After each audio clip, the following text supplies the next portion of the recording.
Class 10 math chapter 1 real number exercise 1.3 करेंगे। और exercise शुरू करने से पहले हम इसका थोड़ा सा इंट्रोडक्शन कर लेते हैं कि इसमें कौन कौन सी टर्म यूज़ होंगी, उसके बारे में हम सीख लेते हैं। तो सबसे पहले हमारे पास है रैशनल नंबर क्या होते हैं। ये मैं आपको एक्सरसाइज 1.1 के इंट्रोडक्शन में भी करवा चुका हूँ, फिर भी एक बार आप देख लीजिए। रैशनल नंबर क्या होते हैं? ऐसे नंबर जिसको हम p बाई क्यू की फॉर्म में लिख सकें, वो रैशनल नंबर है। और p और q क्या है? इंटीजर हैं। और जो q है वो ज़ीरो नहीं होना चाहिए। तो ऐसे नंबर जिनको हम p बाई क्यू की फॉर्म में लिख सकते हैं, जैसे कि 2, 1, 1/2, 3/4, -5/2।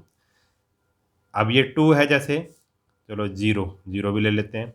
2 है, 2 को हम पी बाई क्यू की फॉर्म में दिखा सकते हैं, जैसे 2/1 लगा लो, नीचे 1 लगा देंगे तो ये पी बाई क्यू की फॉर्म में, ये भी इंटीजर है, ये भी इंटीजर है। ऐसे ही 1 के नीचे भी हम 1 लगा सकते हैं। ये तो पी बाई क्यू की फॉर्म में है, ये भी पी बाई क्यू की फॉर्म में है, और ये भी पी बाई क्यू की फॉर्म में है। और जैसे ज़ीरो को अगर दिखाना हो तो 0/, आप 1 लगा सकते हैं, ठीक है।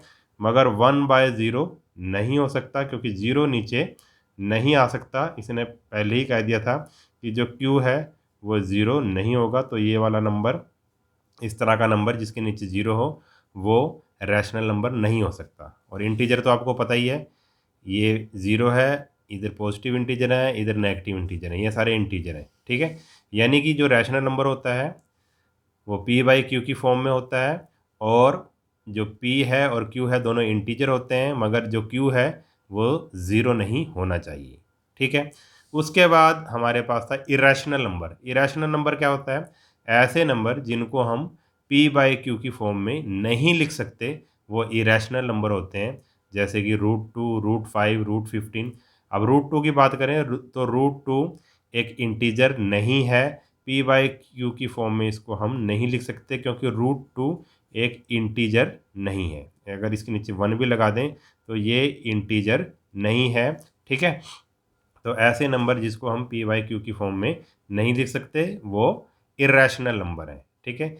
जितने भी नॉन परफेक्ट नंबर हैं, जैसे कि नॉन परफेक्ट नंबर में 2 है, 3 है, 5 है, 7 है, अगर उनका रूट कर दिया जाए, स्क्वायर रूट कर दिया जाए, तो फिर वो इरेशनल नंबर होते हैं।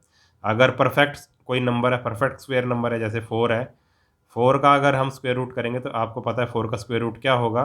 2 होगा, क्योंकि ये एक परफेक्ट स्क्वायर नंबर है। तो ये एक, अब 2 आ गया तो ये एक रैशनल नंबर है, ठीक है। तो इरेशनल नंबर क्या है? ऐसे नंबर जो नॉन परफेक्ट स्क्वायर हैं और उनका अगर हम स्क्वायर रूट कर दें, ठीक है, तो जो हमें नंबर मिलेंगे वो सभी क्या हैं? इरेशनल नंबर हैं। इनको हम p बाई क्यू की फॉर्म में नहीं लिख सकते। या फिर कोई इस तरह का नंबर हो, 0.10110, इस तरह का नंबर जो ना तो टर्मिनेट हो रहा है, ये देखो ख़त्म नहीं हो रहा है ये नंबर, ना तो टर्मिनेट हो रहा है और ना ही पॉइंट के बाद कोई चीज़ रिपीट हो रही है। यानी कि नॉन टर्मिनेटिंग, नॉन रिपीटिंग जो नंबर होते हैं डेसिमल फॉर्म में, वो भी इरेशनल नंबर होते हैं, ठीक है। उसके बाद था हमारे पास रियल नंबर। रैशनल नंबर और इरेशनल नंबर को मिलाकर जो हमें मिलेगा कलेक्शन, उसको हम क्या बोलेंगे? रियल नंबर बोलेंगे, ठीक है। यानी कि रियल नंबर में रैशनल नंबर और इरेशनल नंबर दोनों आते हैं। आगे है हमारे पास इसमें प्राइम नंबर क्या होता है और क्रो प्राइम नंबर क्या होते हैं। सबसे पहले हम प्राइम नंबर, ये भी वैसे मैं बता चुका हूँ, फिर भी एक बार देख लेते हैं। प्राइम नंबर जैसे कि मान लो 3 है, अगर इसके हम फैक्टर बनाएं, 3 को कौन डिवाइड कर सकता है? 1 डिवाइड कर सकता है, और सिर्फ 3 ही डिवाइड कर सकता है। तो प्राइम नंबर वो नंबर हैं जिनके सिर्फ दो ही फैक्टर होते हैं, एक तो 1 और दूसरा वो नंबर खुद, ठीक है। और जैसे अगर 5 की बात करें तो 5 को कौन डिवाइड कर सकता है?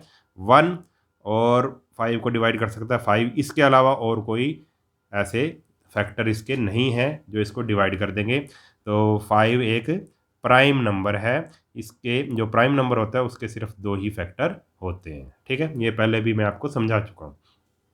अब बात करते हैं को प्राइम। को प्राइम नंबर क्या होते हैं?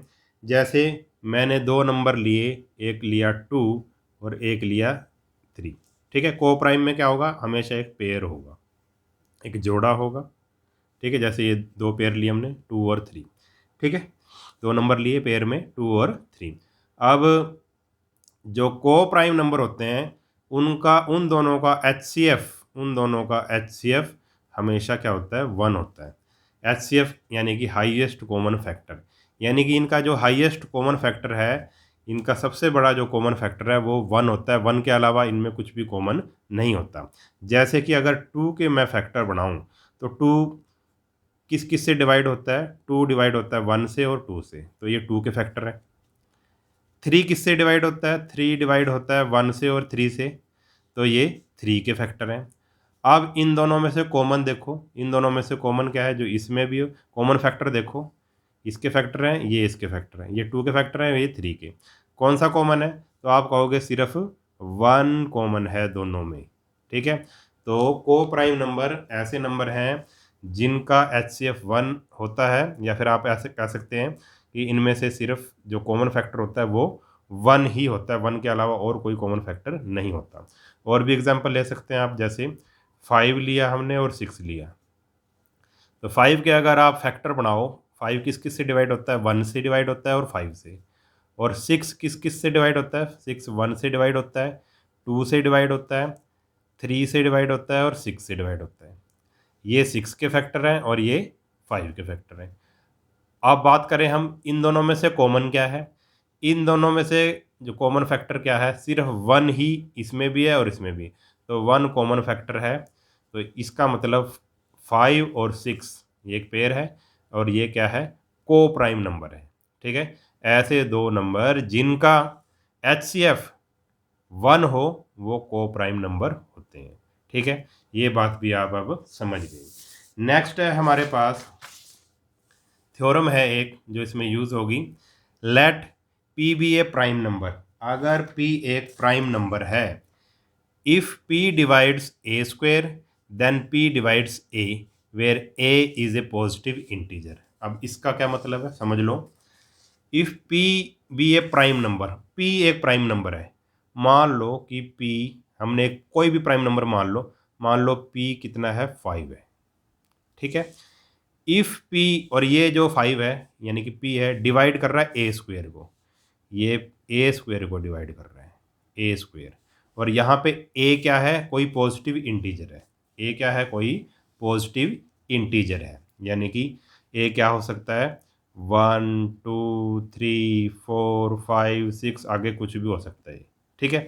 तो यहाँ पे चलो मैं मान लेता हूँ ए क्या है, 30 है, ए क्या है, 30 है, ठीक है। पी एक प्राइम नंबर है, मैंने मान लिया 5, कुछ भी हो सकता है, 2 3 5 7, मैंने 5 मान लिया। और ए स्क्वेयर, ठीक है, अगर पी ए स्क्वेयर को डिवाइड करता है तो पी ए को भी डिवाइड करेगा। अब इसका क्या मतलब है, ये थ्योरम ये है, अगर पी ए स्क्वेयर को डिवाइड करेगा तो पी ए को भी डिवाइड करेगा। अब देखो मैंने ए 30 माना है और पी को 5 माना है, ए 30 रखो यहाँ पे, 30 का स्क्वेयर, तो ए स्क्वेयर क्या हो जाएगा, ए स्क्वेयर क्या हो गया, 30 का स्क्वेयर, ठीक है। और यहाँ पे पी कितना था, पी था हमारे पास 5। पी अगर इसको डिवाइड करता है ए स्क्वेयर को, यानी कि 5 अगर 30 के स्क्वेयर को डिवाइड करेगा, तो पी अगर ए स्क्वेयर को डिवाइड करेगा तो पी ए को भी डिवाइड करेगा। ये थ्योरम कह रही है अगर पी ए स्क्वेयर को डिवाइड करता है तो पी ए को डिवाइड करेगा। इसी तरह से अगर 5 30 के स्क्वेयर को डिवाइड कर रहा है तो 5 किसको डिवाइड करेगा, आप कहोगे 5 30 को भी डिवाइड करेगा। देख लो बेशक कर रहा है डिवाइड, 5 6 या 30, और 5 30 के स्क्वेयर को, 30 का स्क्वेयर कितना होता है 900, 30 इंटू 30, 5 से डिवाइड करके देख लो 180 आएगा, ठीक है। अगर 5 30 के स्क्वेयर को डिवाइड कर रहा है तो 5 30 को भी डिवाइड करेगा, देखो कर रहा है, 5 30 को भी डिवाइड कर रहा है, 5 6 जा 30, ठीक है। तो 30 का स्क्वायर क्या था 900, 900 को डिवाइड कर रहा है अगर 5, तो इस 30 को भी डिवाइड करेगा। समझ गए। तो ये थी हमारे पास थ्योरम, अगर p एक प्राइम नंबर है और वो ए स्क्वेयर को डिवाइड कर रहा है पी अगर कोई प्राइम नंबर है और वो ए स्क्वायर को डिवाइड कर रहा है तो पी ए को भी डिवाइड करेगा। ये थ्योरम थी जिसका यूज़ होगा इसमें। ठीक है, तो अब करते हैं हम अपनी एक्सरसाइज। बिल्कुल इजी है, आपने ध्यान से बस समझना है। ठीक है, आपको अच्छे से समझ में आएगी।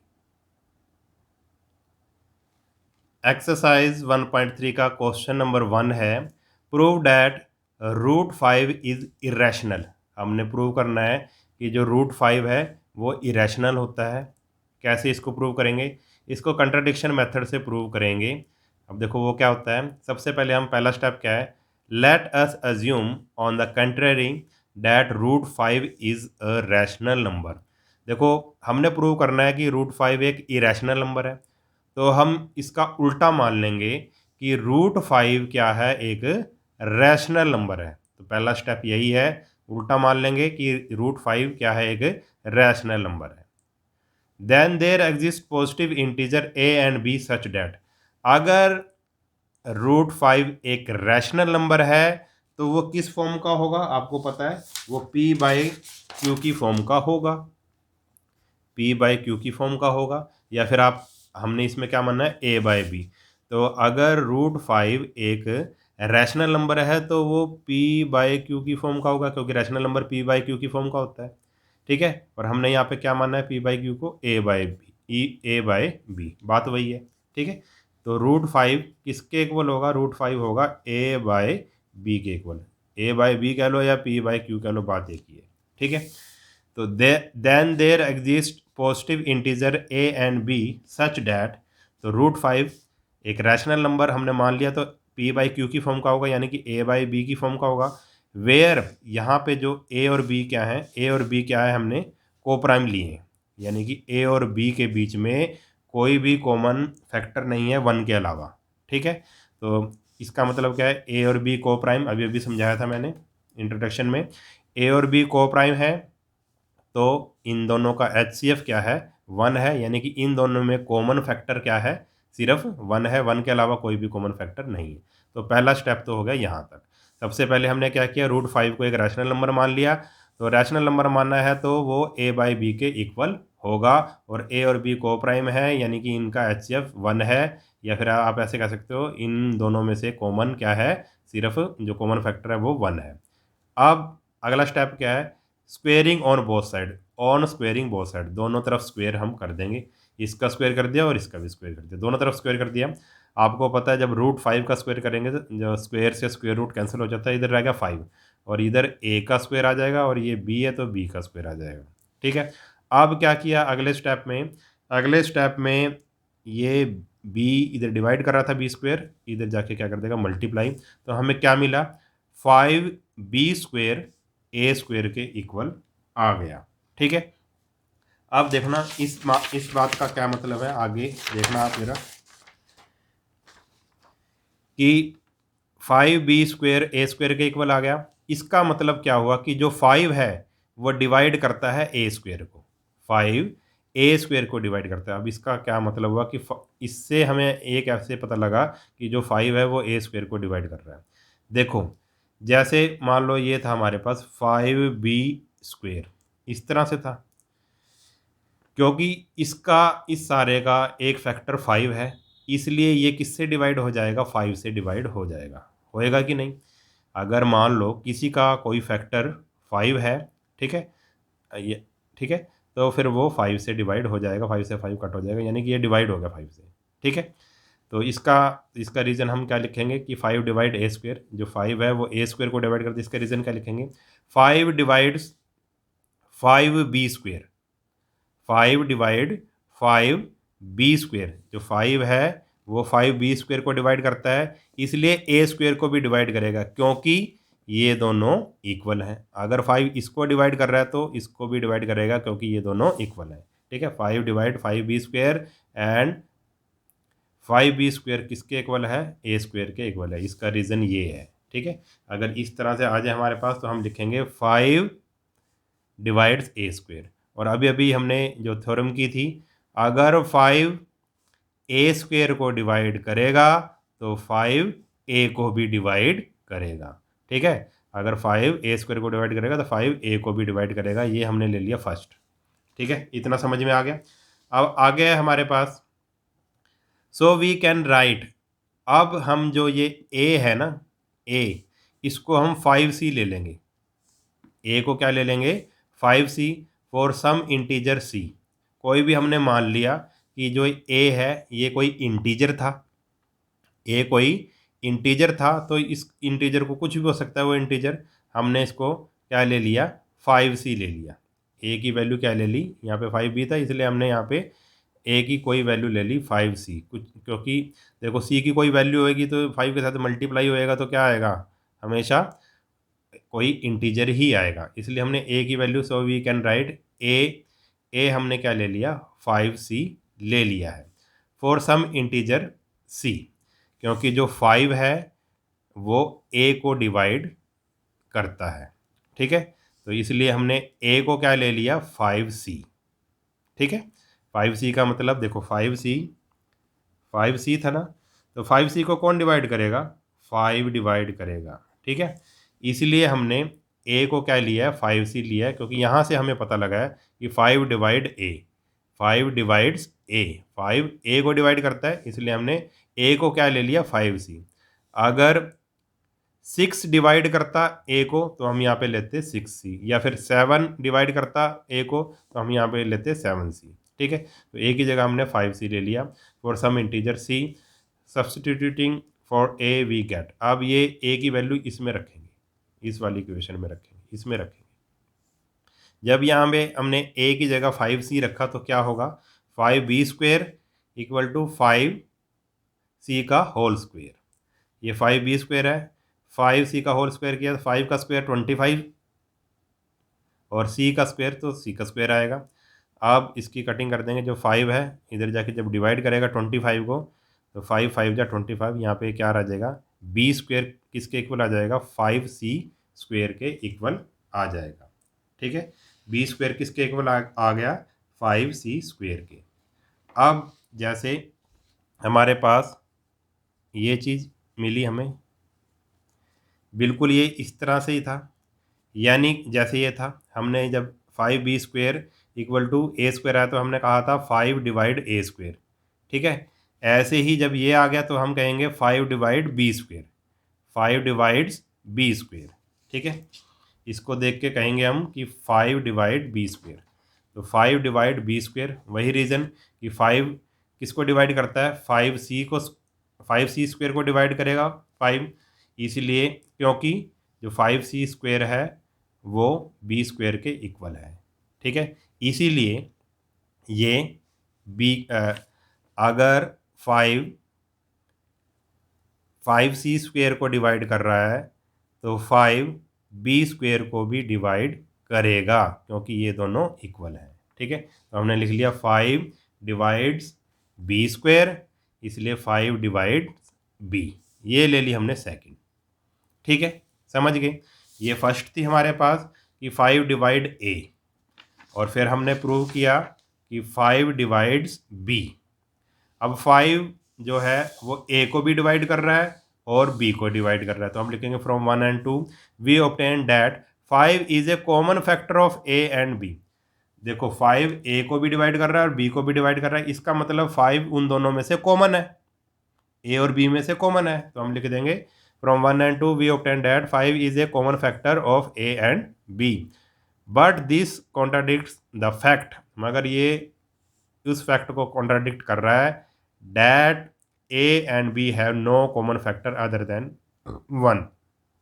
किसको कॉन्ट्राडिक्ट कर रहा है, जो हमने शुरू में माना था कि a और b के बीच में कोई भी कॉमन फैक्टर नहीं है 1 के अलावा, हमने ये माना था शुरू में, मगर यहाँ पे तो कॉमन फैक्टर क्या आ गया, 5 आ गया दोनों के बीच में और a और b के बीच में, तो फिर हम क्या कहेंगे, दिस कॉन्ट्राडिक्शन, ये कॉन्ट्राडिक्शन क्यों हुआ, this contradiction has arisen because of our incorrect assumption that root 5 is rational. ये जो कॉन्ट्राडिक्शन क्यों हुआ, क्योंकि हमने रॉन्ग अजम्पशन, कुछ गलत मान लिया था शुरू में। क्या गलत मान लिया था, कि रूट 5 रैशनल है, so we conclude that root 5 is irrational, इसलिए हम इस कंक्लूजन पे निकले कि रूट 5 क्या है, इरेशनल है। समझ गए? तो किस तरह से करना है दोबारा से एक बारी थोड़ा सा देख लो। सबसे पहले हमने √5 को क्या मानना है, √5 इरेशनल प्रूव करना है। हमने मान लेना है कि ये रैशनल है। अगर ये रैशनल है तो ये a बाई बी की फॉर्म में होगा और a और b को प्राइम है और इनके बीच में कुछ भी कॉमन नहीं है 1 के अलावा, यानी कि इन दोनों का HCF 1 है, इनका कॉमन फैक्टर 1 है a और b का। फिर स्क्वेयरिंग कर देंगे, फिर इस तरह से हमारे पास इक्वेशन 1 आएगी और फिर हम इक्वेशन 1 आएगी, फिर इक्वेशन 2 आएगी। ठीक है, इक्वेशन 1 से हमें मिला कि 5 डिवाइड a और इक्वेशन 2 से हमें मिला कि 5 डिवाइड b। ठीक है, दोनों a और b को 5 डिवाइड कर रहा है, इससे हमें ये पता लगा कि जो 5 है दो a और b का कॉमन फैक्टर है। मगर हमने शुरू में क्या मान लिया था कि जो a और b के बीच में कुछ भी कॉमन फैक्टर नहीं है 1 के अलावा।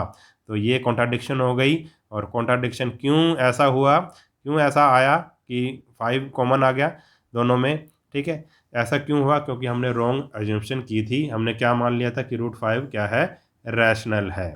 ठीक है, तो फिर लास्ट में हम लिख देंगे so we conclude that √5 is irrational. तो इस तरह से ये क्वेश्चन हमने करना था।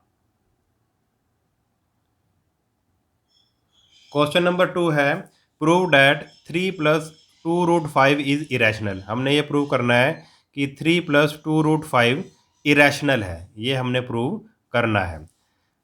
तो वैसे ही करेंगे इसको भी। Let us assume to the contrary that 3 + 2√5 is rational. इसको हम रैशनल मान लेंगे। Then there exist coprimes a and b। तो अगर ये रैशनल है तो ये a बाय b के इक्वल होगा। ठीक है, को-प्राइम में ये जो b है वो 0 के इक्वल नहीं है, क्योंकि रैशनल नंबर मान लिया तो रैशनल नंबर का जो नीचे वाला होता है डिनोमिनेटर होता है, ठीक है, q होता है, वो 0 के इक्वल नहीं होता। तो यही वही है ये p/q। ठीक है, तो अगर ये रैशनल है तो ये p/q यानी कि a बाई बी के इक्वल होगा। अब क्या करेंगे अगले स्टेप में? देखो ये 2√5 है, ये 3 इधर प्लस कर रहा है, उधर जाके कर देगा माइनस। ठीक, अब इसका ले लेंगे हम एलसीएम। जब b एलसीएम लिया तो यहाँ पे a आएगा और यहाँ पे आएगा, अगर इसके नीचे 1 लगाएं तो यहाँ पे आएगा माइनस का 3b। ठीक, अब ये 2 इधर मल्टीप्लाई कर रहा है।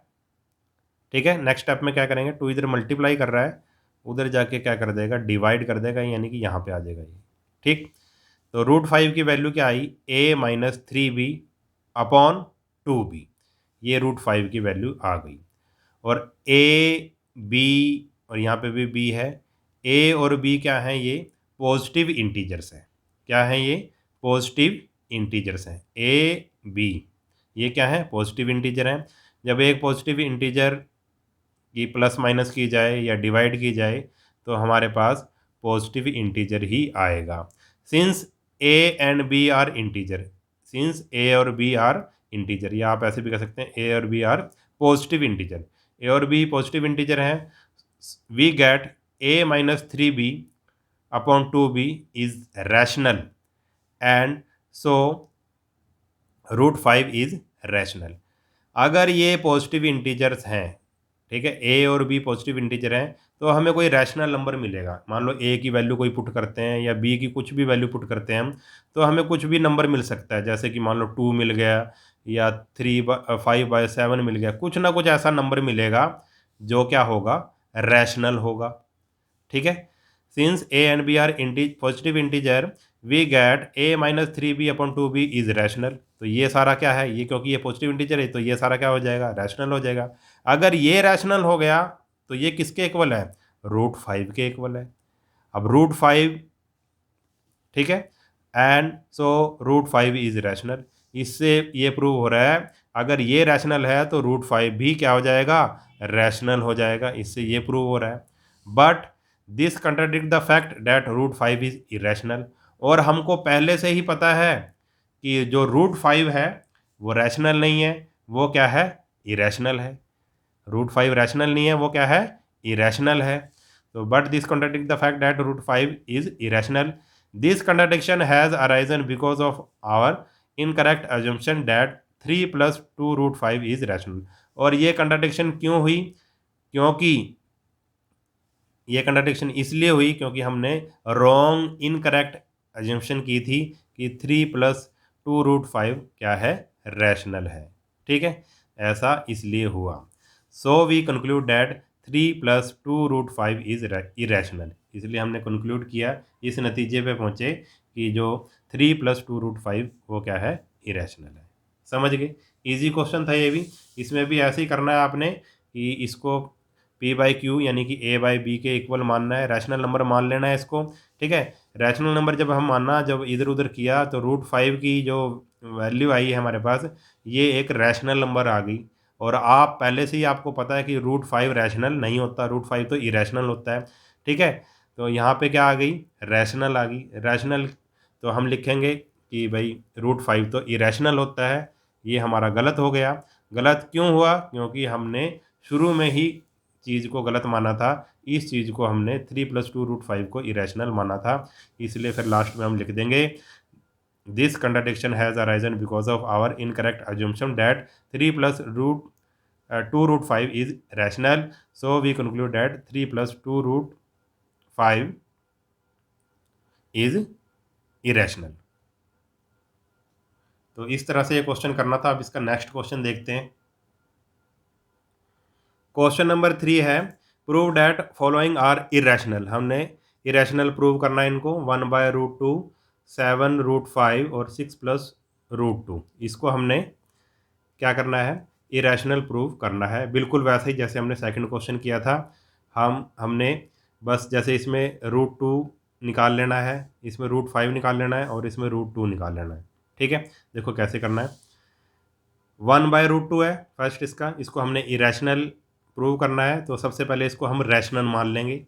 Let us assume to the contrary that 1/√2 is rational, इसको हमने रैशनल मान लिया। Then there exist coprime A and B और B not equal to 0 such that, तो अगर ये रैशनल है तो ये a/b यानी कि p/q के इक्वल होगा। और ये दोनों क्या है, को प्राइम है, यानी कि इन दोनों में से कुछ भी कॉमन नहीं है। ठीक है, और ये दोनों पॉजिटिव इंटीजर हैं। ठीक है, ये भी लिख लेना, ये दोनों पॉजिटिव इंटीजर्स हैं। अब क्रॉस मल्टीप्लाई करेंगे, ये इधर जाएगा, ये इधर जाएगा। ठीक है, तो हमारे पास आ जाएगा a√2 is equal to b, और फिर √2 की वैल्यू क्या आएगी, a इधर मल्टीप्लाई कर रहा है, इधर जाके डिवाइड करेगा, b/a आ गई। यानी कि हमने √2 की वैल्यू हमने निकाल ली।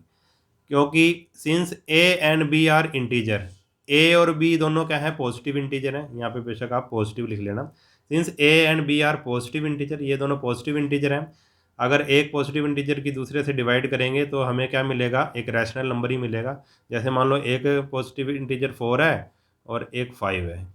ठीक है, तो क्या मिला हमें, एक रैशनल नंबर ही मिलेगा।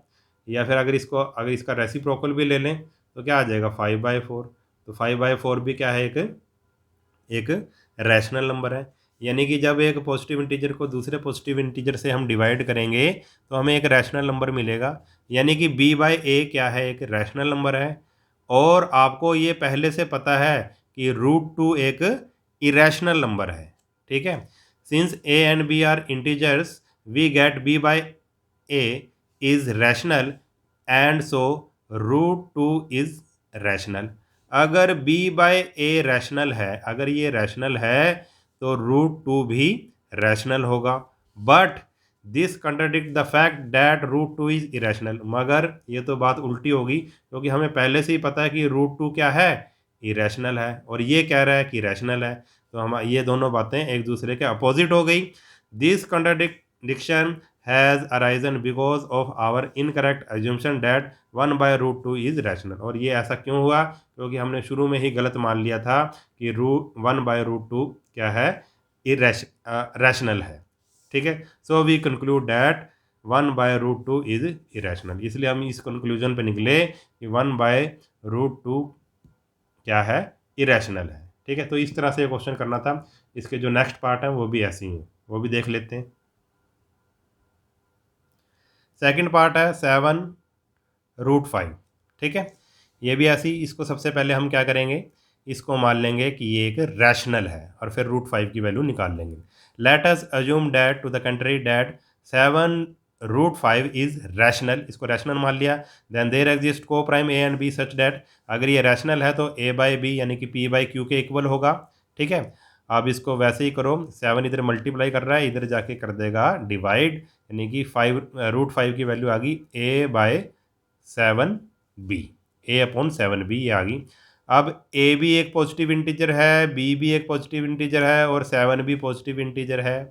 ठीक है, तो हमें क्या मिलेगा, एक रैशनल नंबर मिलेगा जब a को हम 7b से डिवाइड करेंगे। a की कुछ भी वैल्यू हो सकती है पॉजिटिव इंटीजर 1 2 3 4 5 6, ऐसी b की वैल्यू भी कुछ भी हो सकती है 1 2 3 4 5 6 कुछ भी हो सकती है। जब इन दोनों को डिवाइड करेंगे तो हमें क्या मिलेगा, एक रैशनल नंबर ही मिलेगा।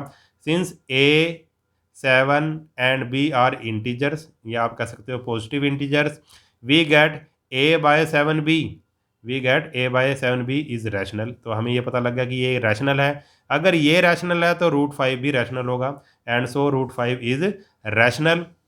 √5 भी रैशनल हो गया, मगर हम पहले से ये जानते हैं कि √5 रैशनल नहीं है, √5 तो क्या है, इरेशनल है। But this contradict the fact that √5 is irrational. This contradiction has arisen because of our incorrect assumption that 7 √5 is rational, so we conclude that 7 √5 is irrational। बिल्कुल जैसे पिछला क्वेश्चन था वैसे ही हम लिख देंगे। अब इसका देखते हैं हम थर्ड पार्ट। ये भी बिल्कुल वैसे ही है सेकंड पार्ट की तरह। 6 + √2 हमने प्रूव करना है कि ये इरेशनल है, तो सबसे पहले इसको हम मान लेंगे कि ये रैशनल है। Let us assume to the contrary that 6 + √2 is rational. इसको हमने रैशनल मान लिया। Then there exist coprime a and b such that, अगर ये रैशनल है तो ये p/q की फॉर्म का होगा, यानी कि हमने a/b माना है, p/q की जगह a/b की फॉर्म का है, और a और b दोनों क्या है, को प्राइम है। वैसे ही करेंगे, √2 की वैल्यू निकालेंगे। 6 इधर प्लस हो रहा है, उधर जाके माइनस हो जाएगा।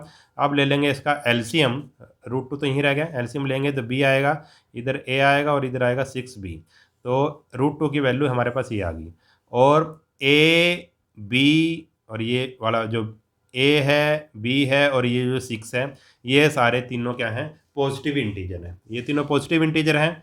जब इसको इस सारे को इससे डिवाइड करेंगे तो हमें क्या मिलेगा, ये पॉजिटिव इंटीजर है, ये भी पॉजिटिव इंटीजर है, इस सारे को इससे डिवाइड करेंगे तो हमें क्या मिलेगा, एक रैशनल नंबर मिलेगा।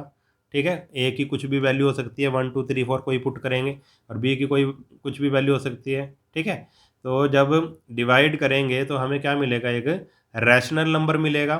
Since a b and 6 are integer, a b और 6 इंटीजर है, we get this is rational. तो हमें ये पता लग गया, अगर ए बी और 6 इंटीजर हैं तो हमें ये पता लगा कि ये एक रैशनल नंबर है, ये सारा एक रैशनल नंबर है। अगर ये रैशनल नंबर है तो √2 भी रैशनल होगा। This is rational, so √2 is rational, √2 भी रैशनल है। मगर हमें ये पता है कि √2 रैशनल नहीं है, √2 तो क्या है, पहले से ही प्रूव है कि √2 क्या है, इरेशनल है। But this contradict that the fact that √2 is irrational. This contradiction has arisen, और ये कंट्राडिक्शन क्यों हुई, this contradiction has arisen because of our incorrect assumption that 6 + √2 is rational. क्यों ऐसा क्यों हुआ, ऐसा अपोजिट बातें क्यों आई, क्योंकि हमने शुरू में ही गलत मान लिया था कि 6 + √2 क्या है, रैशनल है। तो हम इस कंक्लूजन पे पहुंचे। So we conclude that 6 + √2 is irrational. तो ये एक्सरसाइज आपकी हो गई कंप्लीट। मुझे उम्मीद है कि आपको समझ में आया होगा। अगर वीडियो आपको अच्छा लगा है तो चैनल को सब्सक्राइब कर लेना और वीडियो को अपने सभी दोस्तों के साथ शेयर ज़रूर कर देना। मिलते हैं नेक्स्ट वीडियो में, तब तक के लिए नमस्कार।